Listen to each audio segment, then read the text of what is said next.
bàbá onírùngbọ̀n Yẹwukẹ ẹni tí ń gbé bí gégélé òkúta. nígbà tí wọ́n bí mi sáyé wọn ò bí mi pẹ̀lú ojú o, mi ò ríran o. ṣùkúṣùkú ẹja ni wọ́n mú fún mi kí n fi dúpẹ́ lọ́dọ̀ Ọlọ́run.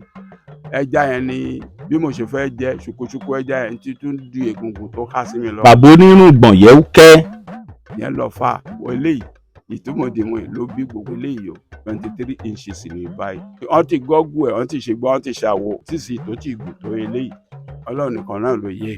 bàbá onírùngbọ̀n Yẹwukẹ. bí mo ti súnmọ́ ráìsì yẹn nìyẹn mo wá ń bó ráìsì yẹn mo wá ń jẹ mo wá ń bó ráìsì yẹn mo ti gba ìpè mò ń gbà wẹ̀. ìdí ráìsì yẹn mo wà ní ariwo ti ta gèè kàn pé ọ̀sán dòru o ayé fẹ́ parẹ́. bàbá onírùngbọ̀n Yẹwukẹ. ẹni gbọ́n mọ ẹni tó gbọ́n ẹni tó gbọ̀nà mọ́ra wọn àrò mẹ́ta ò dẹ̀ gbọ́dọ̀ dọ́bẹ̀. bàbá onírùngbọ̀n Yẹwukẹ. ẹni tó ń sunkún lọ bá ọ̀ gbọ́dọ̀ bá lẹ́nu gbé wọ́n sọ fún mi pé tó bá dọ́dọ̀ mi ní ìsìn ẹni tí inú bá ń rún kí á ní irun ẹ máa lọ tí n bá ti fọwọ́ pa nígbà tí wọ́n máa dé wọ́n wá bá mi náà tí mo ń lọ́nu wálé mi inú yìí ò jẹ́ gbádùn inú yìí ò jẹ́ ẹ padà lọ náà. bàbá onírùngbọ̀n Yẹwukẹ.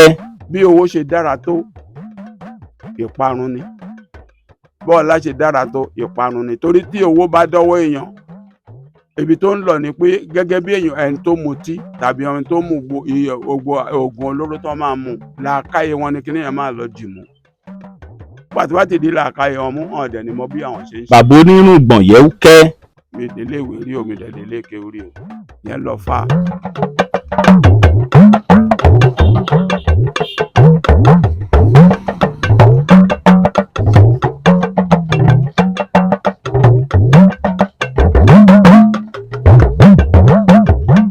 ẹ tún káàbọ̀ sí orí ìkànnì yín lénìí.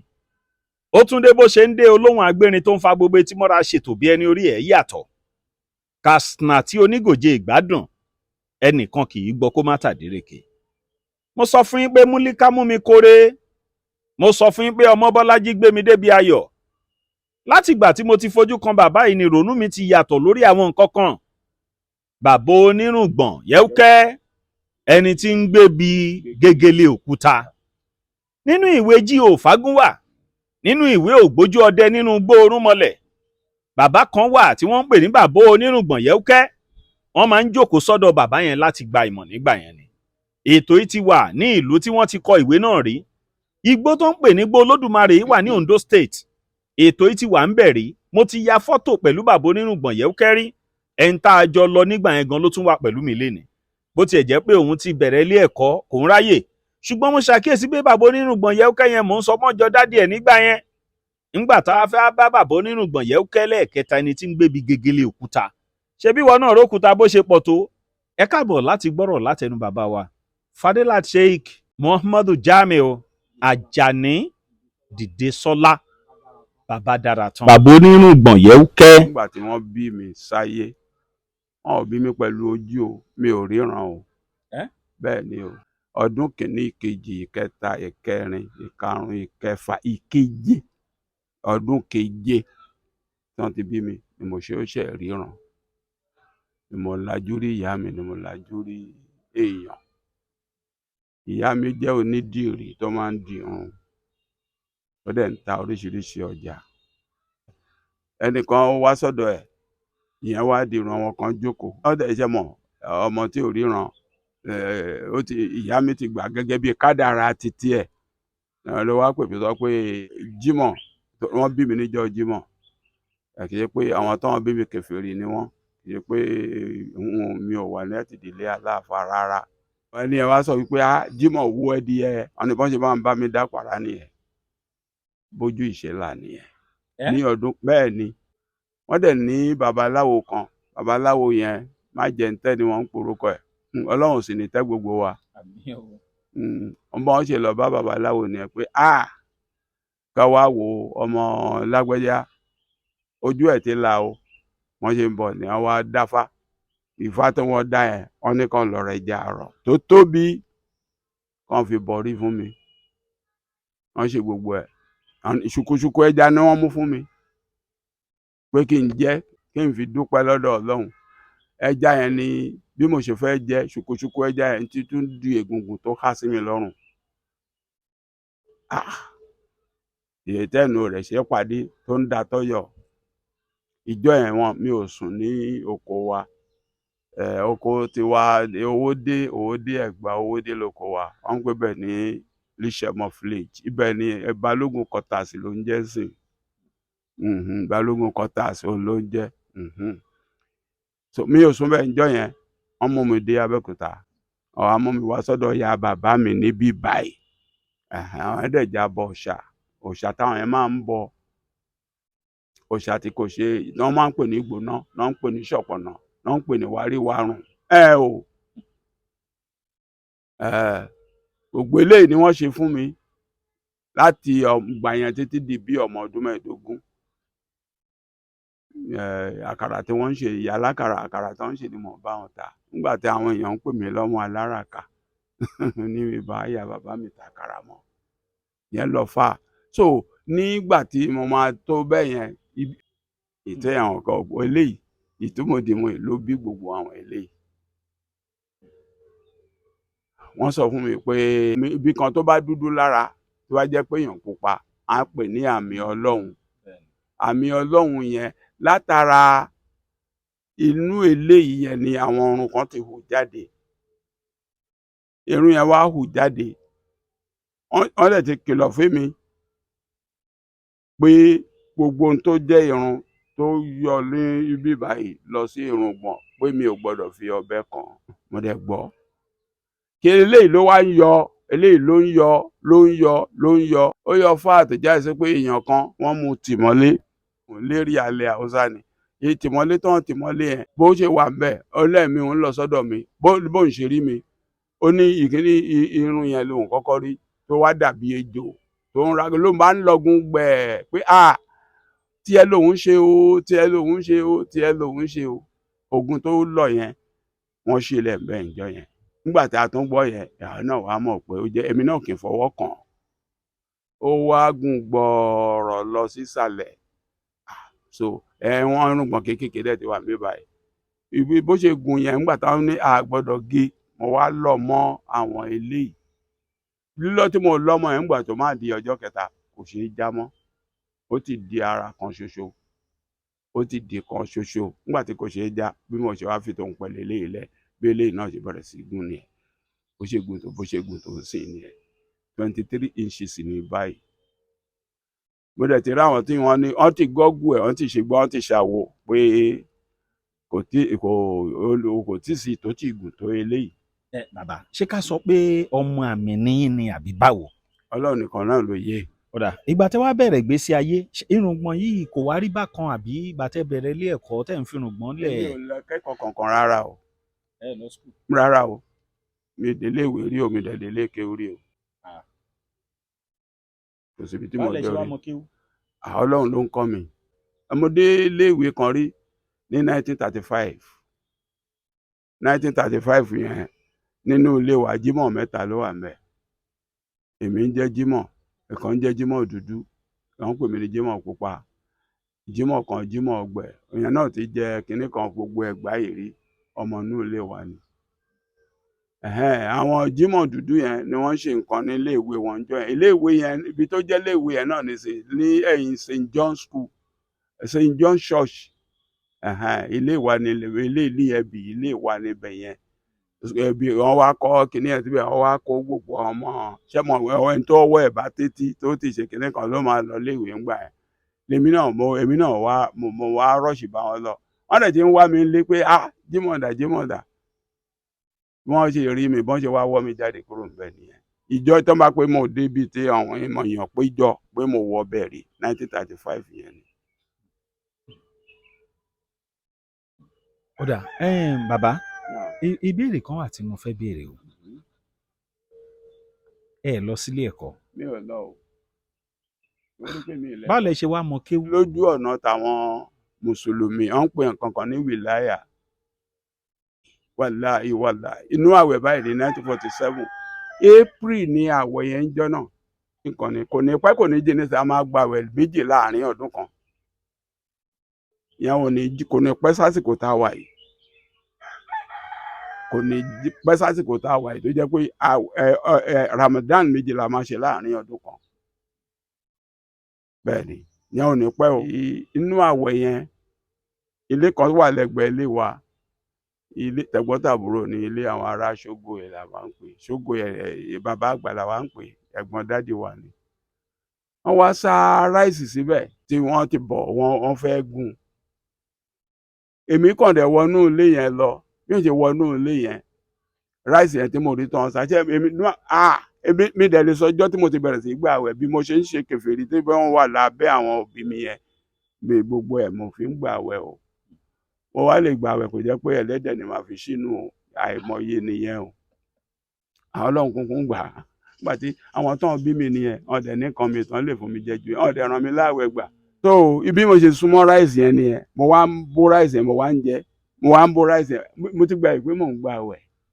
Ìdí ráìsì yẹn mo wà ní ariwo ti ta gèè kan pé kíní kan agbódò alúgi ọ̀sán dòru o, ayé fẹ́ parẹ́ o, ṣe fẹ́ ṣe kíní kan o.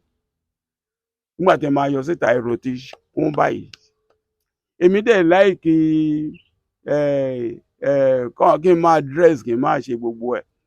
Nígbà yẹn àwọn aṣọ tí àwọn obìnrin máa ń dì, wọ́n fi ń de àdìrẹ yẹn, aláké ló wà ńbẹ̀ ni wọ́n yà sínú ẹ̀, ó gbé ọ̀pá kan dání. Aláké tó bí Adétòkunbọ̀ ni o, kì í ṣe aláké lẹ́yìn tí yẹn papòdà ó ní Samuel Adésínà jẹ. Lẹ́yìn Samuel Adésínà ló kan Lépẹ̀dé, lẹ́yìn Lépẹ̀dé ni bàbá tó wà ńbẹ̀. Mo dẹ̀ ti bá tèmi pẹ̀lú àwọn ẹ̀ náà dẹ̀ lájọṣe dáadáa, alájọṣe dáadáa, wọ́n mọ̀ mí. Ẹni gbọ́n mọ ẹni tó gbọ́n, ẹni tó gọ̀nà mọ́ra wọn. So màá ti dé ta ṣẹ́rí àwọn gíláàsì yẹn, fọ́tò Aláké ló wà nínú gíláàsì yẹn. Èmi ìtàn yà kìnìún sí tó gbórí lé kìnìún tó gbọ́wọ́ lé.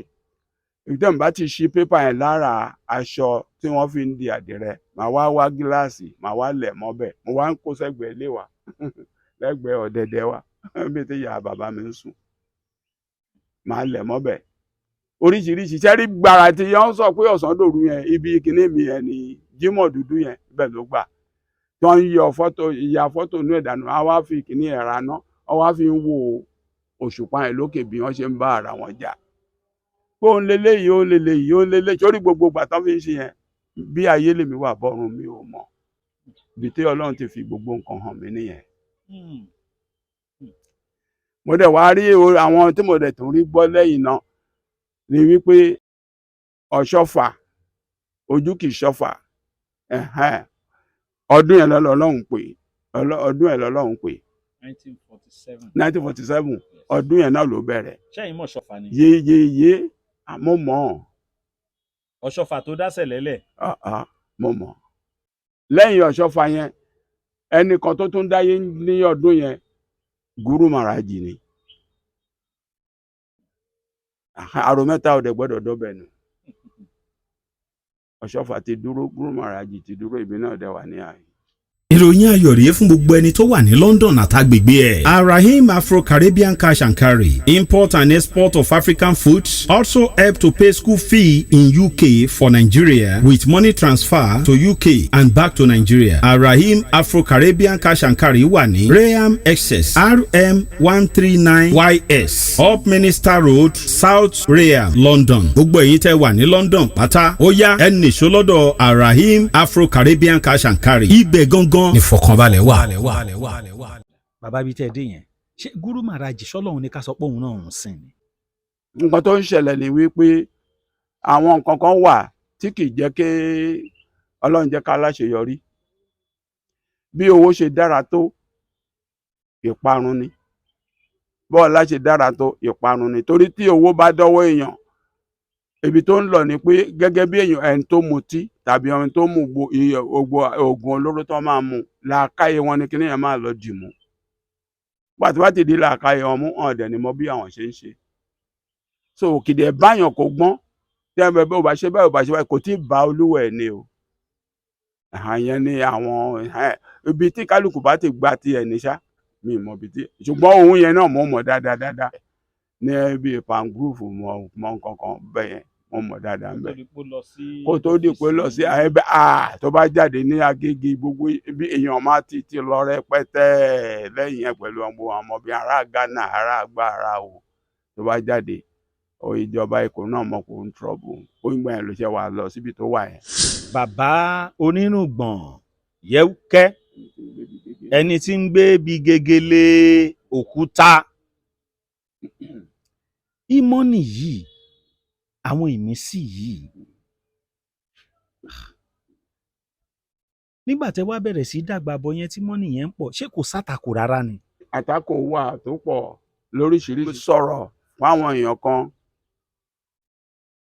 mo dẹ̀ ń sọ̀rọ̀ ńjọ́ yẹn ẹni yẹn tí mò ń sọ̀rọ̀ àwọn ọlọ́lá rẹpẹtẹ ni ọjọ́ yẹn tá a wí ibi tó ń wá yẹn gbà ní mọ́tò Santana yẹn jáde 11 náà kó tẹ̀lé lẹ́yìn èmi dẹ̀ fẹ́ ṣe tèmi rìn débẹ̀ ni ṣùgbọ́n gbà tó ń sọ̀rọ̀ tó ń wà ní action nígbà tó ọ̀rọ̀ ọkàn mi ti máa sọ̀rọ̀ mo dẹ̀ ń ṣàdúrà fún ẹni yẹn mo wá dárúkọ ẹni yẹn wípé nígbà tó wà ní kékeré báyìí ló ń ṣe báyìí ló ń ṣe báyìí ló ń ṣe nígbà tó wà ní kékeré àwọn ọmọ yẹn gbọ́ pé bàbá ìyá jẹ ìyá lónìí èmi ò mọ̀ o ṣùgbọ́n nígbà tó dẹ̀ máa sọ̀rọ̀ kò sọ̀rọ̀ bá bí tèmi ó kàn ṣàdúrà fún mi ni ó wá díjọ́ kan mò ń bọ̀ l'Abẹ́òkúta mo wá wà ní Ṣàngó Ọ̀tà ní ẹnìkan wà níwájú mọ́tò ó wá bọ́lẹ̀ ó ní kí n wá jókòó mo ní mi ì jókòó mbẹ̀ ó ní kí n wá jókòó mbẹ̀ mo ní kí ni dé ó mọ̀ mí rí ni ó lóun mọ̀ mí mo lé mi kì í jókòó mbẹ̀ ó ní kí ni dé mo lé mi ò kì í jókòó wait and get àyè oníbọ̀nfìtà lèmi máa ń jókòó ó lè wo oníbọ̀nfìtà tí ó bá di gbà mẹ́yẹn nísìnyí olú ẹ̀ ò lè dán hospital tó ní àyè oníbọ̀nfìtà ó lè yàn ó lè ṣọ̀sẹ̀ méjì àyè ọmọ máa ra bọ̀nfìtà àwọn èèyàn aláàjì wà lọ hospital.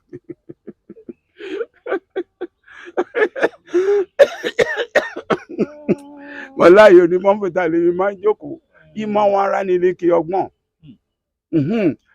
olú ẹ̀ wá sọ fún mi pé ìjọba yìí mo sọ̀rọ̀ báyìí àwọn dẹ̀ ti rẹ́dí àti nà mí ó sọ bóun position tó wà adájọ́ lòun kìnnì kan lòun mo ṣe jẹ́ adájọ́ tó tó rẹjọ́ dá fún mi ìmọ̀ wọn ara kò jẹ́ kí challenge yẹn pọ̀ ní wọ́n bá ló bàyà mi nísìnyí kò bá yá tèmi kò bá yá yín o bẹ́ẹ̀ mi kì í ṣọ̀lẹ. mo ti rí tẹ́nìkan náà kí tẹ́ni mo dá padà fún ẹ ìmọ̀ wọn ara ẹni lè kí ọgbọ́n àwọn challenges yẹn kò jẹ́ kó ó lè pọ̀ àti wípé nígbà tí mo ń sọ̀rọ̀ mo ní àwọn ní ẹni yẹn kò jà mí yàn báwo ló ṣe fẹ́ jà mí yàn nígbà tí bá sọ wípé orí ewúrẹ́ yàtọ̀ sórí ètè èèyàn ewúrẹ́ yín hùwù èèyàn kì í hùwù náà ewúrẹ́ lápá méjì ó lẹ́sẹ̀ méjì tán ṣé àríyànjiyàn wà nínú yẹn èmi sọ pé bẹ́ẹ̀ lórí tó bá dẹ̀ jẹ́ pé kì í ṣe bẹ́ẹ̀ ní kó mú tiẹ̀ wá ṣùgbọ́n ó lò mí àgbàdà mi yamuyamu mo fẹ́ yọ ni ẹyẹ kan ló ń jẹ́ bẹ́ẹ̀ tó bá ti rí gbogbo ẹyẹ tó bá ti péjọ ẹyẹ àwọn àgbàlagbà àdúgbò àgbàdà mi yamu máa yọ gbogbo wọn yà dákẹ́ àgbàdà mi yamu máa yọ àdákẹ́ tó bá díjọ kan ọmọ ọ̀tá kan nínú àwọn ẹyẹ bó ṣe dìde nìyẹn ó ní yọ ni kò wá rí nǹkan kan yọ ló jẹ́ pẹ̀pẹ̀ lásán ló wà lọ́wọ́ ẹ̀ lórí burúkú ni ẹ̀ bó ṣe fò ní kì í fi jáde lọ́sàn-án títí dìsìn ẹyẹ yẹn gbogbo àwọn lágbájá tó bí o tàmẹ̀dù tó bí kìnnì kan wọn ò ibi títí tó bí wà ẹ wo Anthony Joshua èwà àdúró èmi àdúró ọ ní kí wọ́n dì kémi dì kádìjọ pàdé ń pópó kálíkò àkàn máa jókòó ibi kìnnì kan ṣe gbá ibi kìnnì ló àgbá òfìfo ló máa ń dún gbágbágbágbágbá àgbà tó lóminú kẹ̀kẹ̀kẹ̀ ló máa ṣe wọn ò rí wọn mọ nǹkan kan ṣùgbọ́n àwa ti rò mọ́ ẹni tó ń sunkún lọ bá ọ̀ gbọ́dọ̀ bá lẹ́nu gbé gbogbo ẹ̀ làwa ti rò papọ̀ ẹni tó ń sunkún lọ bá wọn ò gbọ́dọ̀ bá lẹ́nu gbé o wọ́n sọ fún mi pé tó bá dọ́dọ̀ mi ní ìsìn ẹni tí inú bá ń rún kí á ní irun ẹ máa lọ tí wọ́n bá ti fọwọ́ pa nígbà tí wọ́n máa dé wọ́n wá bá mi náà tí mo ń lọ́nu wálé inú yóò jẹ́ gbádùn inú yóò jẹ́ ẹ̀ padà lọ́nà ní. ìwọ náà ti ń rí bẹ́ẹ̀ ẹ́písòdù míì ló tún máa rí lórí péjì Katsina TV o bàbá onírùngbọ̀n Yẹwukẹ ẹni tí ń gbébi gegele òkúta Fadila Sheikh Muhammadu Jamiu Ajani Dìde Sọ́lá bàbá dára tán. ìyá mi ló sọ mí lọ́mọ dára tán. ó dà bàbá ẹ jẹ́ kí n ní ìkádìí ẹ̀ lénìí. Ṣé ta bá ń sọ̀rọ̀ nípa àwọn àáfàá ńlá nílùú Abẹ́òkúta náà pẹ̀lú bẹ́ẹ̀ ṣe ń sọ̀rọ̀ àwọn Ọ̀ṣọ́fà yìí, ta bá ń kà wọ́n náà ọ̀nà yín ò gbọ́dọ̀ jì púpọ̀ nìyẹn o. àìmọ̀ inú ṣe mọ̀ wípé ọ̀rọ̀ àfáǹdà nígbà tá a jọ ń ṣe àní ẹ̀yà kò kan rí mi olúwẹ̀ tí torí ni kì í ṣe wípé nǹkan kan ló ṣe máa fògo òṣùpá hàn ní sọ́mọ̀. Ṣùgbọ́n bàbá kí ló wá sọ yín di ará òkè gegele yìí? tí Èkó ni mò ń gbé ṣùgbọ́n gbogbo nǹkan mi Abẹ́òkúta ló wà. Èmi ò fa Abẹ́òkúta yìí lẹ̀ níjọ́ kan, Abẹ́òkúta ò fẹ́ràn mi ṣùgbọ́n mi fẹ́ràn Abẹ́òkúta. tí n bá fẹ́ ra bírò tí wọ́n fi ń kọ̀wé lásán máa dá Abẹ́òkúta yìí kí n tó rà. àtọ̀sí pé bóyá mo wà nílùú òyìnbó mo ra nǹkan wá láti ìlú òyìnbó. torí pé àwọn tó jókòó tán ò lọ wọ́n rọ́jú ni, àwa tá a dẹ̀ lè jókòó tá a jáde àìlè rọ́jú tiwa ni. ó yẹ ká dẹ̀ máa gbé wọn lárugẹ bẹ́ẹ̀ mi ṣe ń ṣe mi fẹ́ràn Abẹ́òkúta. ọjọ́ mi ò rẹ̀ ní gbá Abẹ́òkúta bíi tèmi rí. ọjọ́ mẹ́jọ ayé ni mò ń wá sí Abẹ́òkúta, mo dẹ̀ ni mò ń gbé kó àfi tí n bá travel jáde kúrò ní Nàìjíríà. gbogbo ọjọ́ mẹ́jọ ayé nígbà tó jẹ́ pé a ṣe ń ṣe fàájì, mi ò mutí rí, mi ò mu sìgárì o. fàájì pé ká jáde ká jẹ́ ọmọ ẹgbẹ́ ìsìlámù náà làdálẹ̀ àdásọ̀mọ́rí àdínní sílẹ̀ dàláìlò àyàrá àdá sílẹ̀ gbogbo lóríṣiríṣi bẹ́ẹ̀ ńláńlá àwọn tá àjọ ń ṣe gbogbo wọ́n ti kú tán. ìgbà ìgbéró sátidé ni màá dé Abẹ́òkúta, Monday mo ṣe máa lọ. ṣùgbọ́n ńgbà tí Ọlọ́run wọ̀ pátápátá gbogbo ọjọ́ Àlàmísì ni màá ti débí báyìí, ọjọ́ sátidé ni màá kúrò níbí. ọjọ́ mẹ́jọ ni mò ń wá sí Abẹ́òkúta. àwọn ọmọ mi ìjẹ́ kan gbébò mi nínú ìlú yìí náà ni wọ́n gbé. nígbà tí wọ́n bá dàgbà tán èmi ò mọ láfẹ́ ń wá nínú àwọn ọmọ mi ò mọ kára mọ́ tọ́ṣì. mi ò tí màdà tán dì sí inú wọn bọ́n ṣe dàgbà tó tòrò wọn kì í kúrò láyìíká mi. Fọ̀rọ̀wérọ̀ apá kìíní pẹ̀lú bàbá wa àbò onírùngbọ̀n Yẹwukẹ ẹni tí ń gbé bíi gegele òkúta. ṣùgbọ́n ní àkótán lè ní bàbá ọ̀rọ̀ kan lẹ máa ń sọ pé ṣé wọ́n bí ẹnìkan re ṣá, ṣé bíbí ire ni wọ́n, ẹ ti mọ̀rọ̀ yẹn? mo mọ̀. ẹ bá mi sọ̀rọ̀ yẹn. mo lọ kó ọmọ kan jáde, àwọn èèyàn pàtàkì wá wà ńbẹ̀, àwọn oníláwàní náà pọ̀ ńbẹ̀ lórí ilé. mo wá ń ṣàdúrà fún ọmọdé yẹn pé Ọlọ́run á jẹ́ kó dàgbà. gbogbo nǹkan tó ọmọdé yẹn nídìí ló ti wà ńlẹ̀, owó wà ńlẹ̀, ilé wà ńlẹ̀, mọ́tò wà ńlẹ̀ tí yóò máa gbé lọ síbi iṣẹ́. ṣùgbọ́n k'Ọlọ́run fi gbọ́ràn kúnnú ọ̀rọ̀ ẹ̀, kó má jọ bàbá tó bí, torí bàbá tó bí kì í gbọ́ràn. bàbá náà sì ń jẹ́ bí ọmọ mi. wọ́n wá sọ pé kíni, mo ní bàbá ẹ̀ tó bóyá torí bàbá ẹ̀ ò ní bíbí, òun ìtí ní bíbí nísìn. àwa ní báwo ní bíbí, èmi particularly àbí ìpàbẹ́lẹ̀ mi, èmi gangan mi ní bíbí. wọ́n ní báwo ní bíbí ṣe rí. gbogbo ẹni tó bá ti wo ara ẹ̀ tí kì í ṣe Ọbásanjọ́ ló bí, tó kì í ṣe ọmọ Tinubu, tó kì í ṣe ọmọ Amósùn, ó kì í ṣe ọmọ Dàpọ̀ tó ń ṣe gọ́fúnà wa, ọ̀n bí ẹ rí o. bẹ́ẹ̀ ni o. ọ̀n bẹ́ẹ̀ mi náà rí báyìí. ọ̀n bí ẹ rí, ta ni bí ẹ? èébú kọ́ ìbéèrè ni, adékàn bí ṣe question. ọ̀n bí ẹ rí o. ókè ìwọ sọ fún mi ibi tí ọmọ Ọbásanjọ́ ti ń gba pásítọ̀tù tó ń lọ tò ní immigration office kan tó fún. sọ fún mi bí ọmọ Ọbásanjọ́ ṣe ń lọ tò lẹ́lẹ́kẹ̀ẹ́ kó tó máa dé ìlú òyìnbó. sọgbà tá Amósùn ń lọ síbẹ̀, sọgbà tí Dàpọ̀ náà kọ́ tó ọmọ ẹ̀ fi ń lọ. bíbí nìyẹn, nǹkan tó ń pè ní bíbí nìyẹn. àwọn ọmọ yẹn á kàn dédé bára wọn ń bẹ̀ ni, wọn á kàn dédé bára wọn ń bẹ̀ ni. ẹ wá sọ fún mi hospital rẹ pàdé àwọn ọmọ wọn yẹn. tán wá gba abẹ́rẹ́ tán wá gba abẹ́rẹ́ olóṣooṣù. àwọn àgbà abẹ́rẹ́ ẹni bá ti bára ẹ̀ nípò yẹn wọn ò bírí nìyẹn. nǹkan tó dẹ̀ máa múra sí ni pé kóun try kó láti lẹ́kọ̀ọ́, kó lẹ́kọ̀ọ́ yẹn ni kó fojú sí ìwé ẹ̀ ọ̀kẹ́wù ẹ̀ ọ̀ṣẹ́ tó ń kọ́. tó bá kọ́ yẹn tó bá yege ó kù kó máa gbọ́ràn, torí tí ò bá gbọ́ràn náà òfo ni. èmi nísìnyí èmi ò, wọn bí mi dáadáa, èní nìyẹn, mi ò lẹ́kọ̀ọ́ ó di méjì, ṣùgbọ́n mo ń gbọ́ràn. nípa pé mo ń gbọ́ràn ló fi jókòó lẹ́gbẹ̀ẹ́ mi yìí. káyọ̀ mo ti gbọ́ràn dáadáa ìgbà tó ń dáa fún mi jù báyìí lọ. so that kálukú wo ra ibi tó gbọ́ràn dé náà ní tiẹ̀ dá àmọ́ yẹn. bàbá aṣọ wa yìí a pè ní aṣọ àṣírí a máa ń rà á a máa ń fún àwọn èèyàn so bẹ́ẹ̀ yín sọ̀rọ̀ ń sìn lẹ́mí mi ní fún bàbá náà láṣọ kan lórúkọ Arahim Afro-Caribbean Cash and Carry láti bí ọ̀sẹ̀ kan sẹ́yìn Arahim Afro-Caribbean mọ́líká tó mú mi débi ire ọmọ Bọ́lájí tó gbé mi débi ayọ̀ torí kì í ṣe owó nìkan ní nǹkan tó dáa jù tí ẹ̀dá lè lé láyé. rárá owó nǹkan tó dáa tẹ̀dá lé ní kókó lẹ́lẹ́dàá ẹ̀ lẹ́yìn tó bá lẹ́lẹ́dàá ẹ̀ kó dẹ̀ dára ẹ̀ ní kó lè dára ẹ̀ control. ǹjẹ́ part 1 nìyẹn o so ẹ tún máa retí àwọn episodes míì tá a máa ṣe ó máa ní title kan tá a fẹ́ treat ó máa ní topic kan àti ìtàn tẹ́ máa gbọ́ láti ẹnu bàbá onírùngbọ̀n Yẹwukẹ ẹni tí ń gbébi gegele òkúta ẹ tún máa fojú sọ́nà fún àwọn ìmíì lóríṣiríṣi mo máa fi bàbá tẹlifóònù yẹn nígbà tá a filẹ̀ yẹn àwọn èèyàn ń dà yín láàmú gan. rẹpẹtẹ.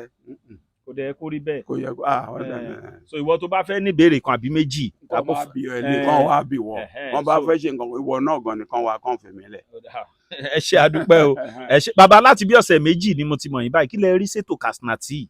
ètò tó dáa púpọ̀ ni ètò Kasinati èmi náà bí ẹlẹ́dàá léèrè pé ètò yẹn náà ti wà ó ti pẹ́ ṣùgbọ́n Ọlọ́run ṣe é gbé jáde. Anybody tó bá ní ọ̀dọ́mọdé tàbí obìnrin tó lọ sílé ọkọ tẹ́ bá bi léèrè pé ọdún wo ló ti ń ṣe menstruation kó tó wá sílé ọkọ yìí olómi lè pé 16 years olómi 20 years kò tí ì lọlé ọkọ dẹ̀ tí ń ṣe menstruation ọyàn dẹ̀ máa wà nígbà ìyá ẹ̀ wá ṣẹ̀ wà lọlé ọkọ bóyá age of 18 years tí ń ṣe menstruation nígbà tó bá ṣẹ̀ délé ọkọ tó bá lóyún ọjọ́ tó bá bímọ oúnjẹ tó ọmọ yẹn máa jẹ ọmọ yẹn á ṣẹ̀ wà bá ọyàn nígbà ìyá á ṣẹ̀ máa wá yàn so that gbogbo bó ṣe rí yìí ó ti wà nínú ètò Ọlọ́run tipẹ́tipẹ́ Kasinati gan ò tí ì dáyé àwa dẹ̀ ní irinṣẹ́ Kasinati tá a fẹ́ bá Kasinati sọ̀rọ̀ àwa ti dàbí ọyàn tó ti wà nígbà ìyá Kasinati jẹ́ wà dáyé bá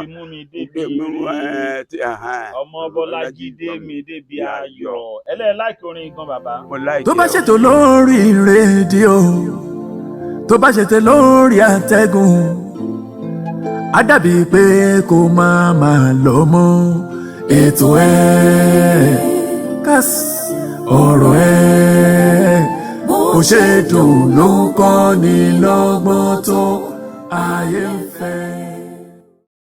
ìròyìn ayọ̀ rèé fún gbogbo ẹni tó wà ní London àtàgbègbè ẹ̀. Arahim Afro-Caribbean Cash and Carry, import and export of African foods, also help to pay school fee in UK for Nigeria with money transfer to UK and back to Nigeria. Arahim Afro-Caribbean Cash and Carry wà ní Rayham Excess RM 139YS Up Minister Road, South Rayham, London. Gbogbo ẹ̀yin tẹ́ wà ní London pátá ó yá ẹ nìṣó lọ́dọ̀ Arahim Afro-Caribbean Cash and Carry. Ibẹ̀ gangan ní fọkànbalẹ̀ wà.